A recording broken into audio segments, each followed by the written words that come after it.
mo siya ang different parts, tawag mo, tawag mo chicken, iba siya 8 different main parts, tawag mo 8 cut chicken. Mo siya ang kanang 8 cut chicken, ang 2 ka drumstick, mo siya ang lower part sa leg sa manok. Ang 2 tips, mo na ay 2 thighs, mo na siya ang upper part sa leg sa chicken. Tapos ang both breast, mo siya pwede siya, ang both breast, pwede siya ma-cut in half, tapos isahay, pwede siya ma-attach, pwede siya ma-part sa wings. So, last ay ang wings. So, white meat cuts. So, white or light cuts is mainly cuts from ilan siya sa breast or sa wings, which is mo siya lighter, color, o aside, and have less fat. And then, so raised breast waist ay generally separated. But chicken breast ay so ang chicken breast na naapay, gamay na small part sa wings, tawag siya also trim.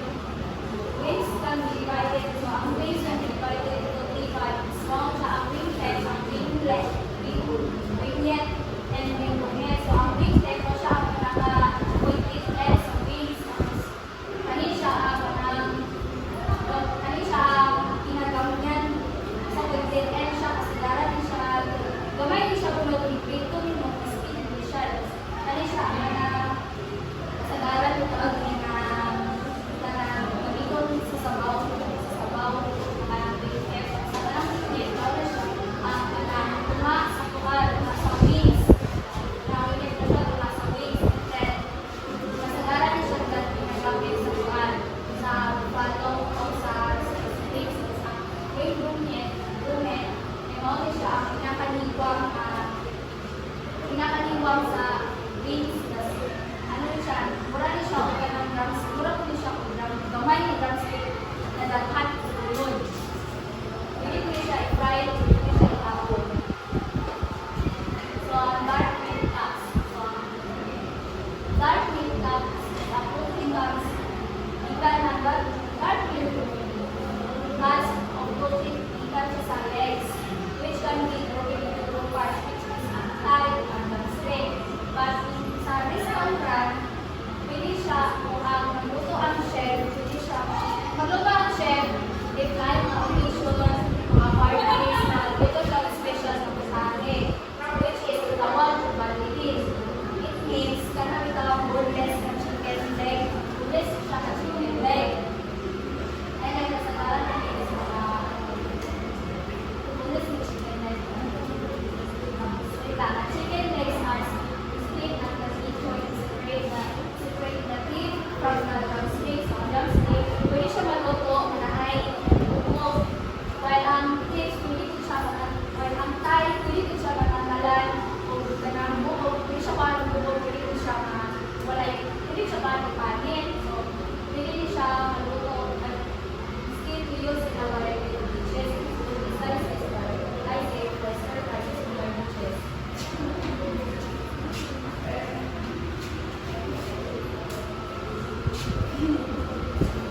So, part like preparation safety tips. Wali siya ang kuan kani pag-defrost, pagluto, handled sa pag-iko sa ato ang manok. So, please read. Say, gusto ko basa. Pagade. Thawing poultry. Do not cook poultry at room temperature. And throw in the microwave, cook the poultry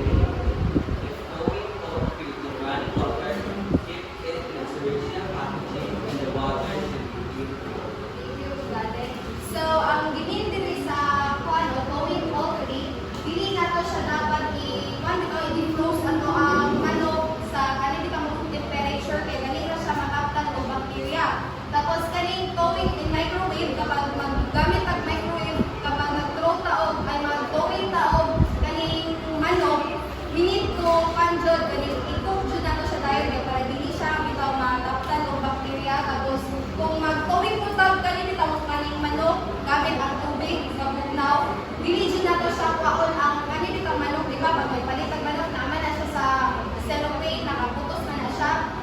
Ang uban, nakaputos ang uban. Tapos kaning, bili na to siya kuan bitaw sa iyang packaging. Kaya kapag kuan mo siya, wala pa bitaw siya na defrost kay mas dali ang bacteria nga mosulod sa ato ang manok. So next is, kuan gani siya kay cleanliness sa pagluto o pagluto sa manok. So kaning cleanliness, palihog ko ba sa Cordova?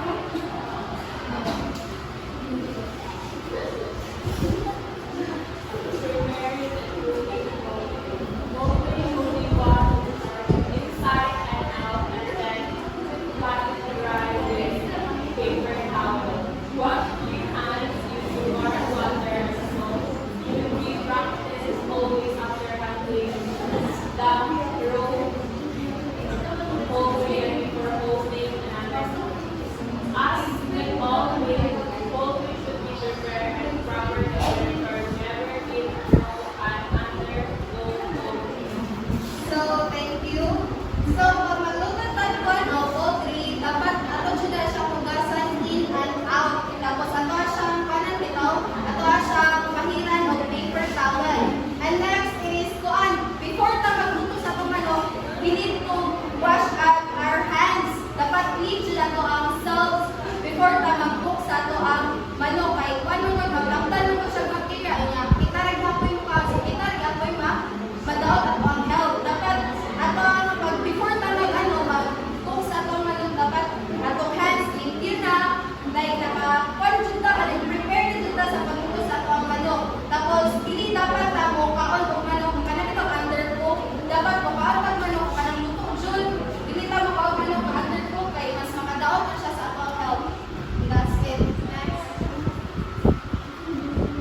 Pakita sa Roxanne. Storing poultry. Place raw poultry at the bottom of the fridge to avoid dripping to other food. Raw poultry should only be kept in the fridge for about 2 to 3 days. Cut pieces to be kept in the freezer for about 6 months and whole birds up to 1 year. Thank you so much. So, kani, mao ni siya ang paghipos sa ato ang manok. Kung saan paghipos sa ato manok. Pag isulod na ito ang manok, pag isulod na ito ang manok sa ref, dapat dili na ito siya ibutang sa taas. Dapat ibutang na ito siya sa ubos kay para dili matuluan o gani bitaw. Ato bitaw mga uwan na pagkaon na nasa sa ref, dili siya matuluan bitaw uwan sa manok, dapat na siya sa ilalo, sa fridge. Sa mo na to din. Next ay kuan kaning naay ka ng ubang ref bitaw nga nay butakanan o kanang sardine. Dayon next kay fridge.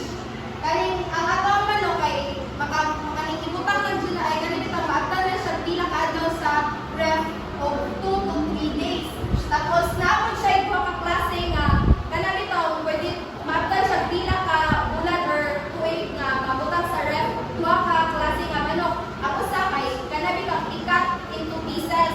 Ang cut into pieces, maabot ra gyud na siya 2 to 3 days sa ato ang ref. Tapos ang kanang whole jug nga manok, maagtan na siya mga pila ka ay mga 1 year, ay 6 months and 1 year, and that's it.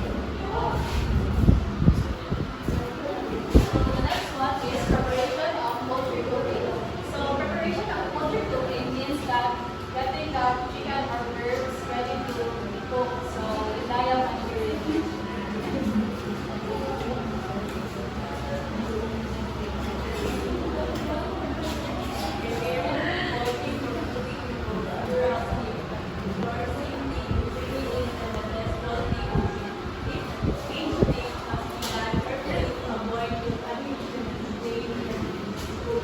So sa pag-prepare sa ato ang poultry, kailangan din natin sunod ang each step na paano na sakto ang pagsunod sa each step para ma-avoid na ito ang germs and bacteria. So sa pagsunod sa step, ma-assure na ito na ang manok ay safe siya kanon o clean and fresh. So first step is covering and cleaning. So,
ethical handling is required to avoid puncturing.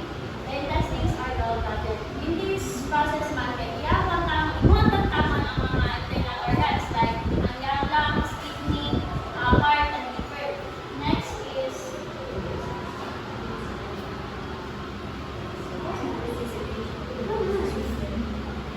deboning.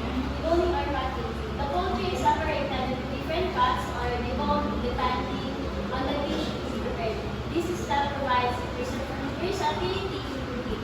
Kanina process kay imuha ng i-separate ang bones sa meat sa poultry or di madali siya makabalik siya dito. That's all.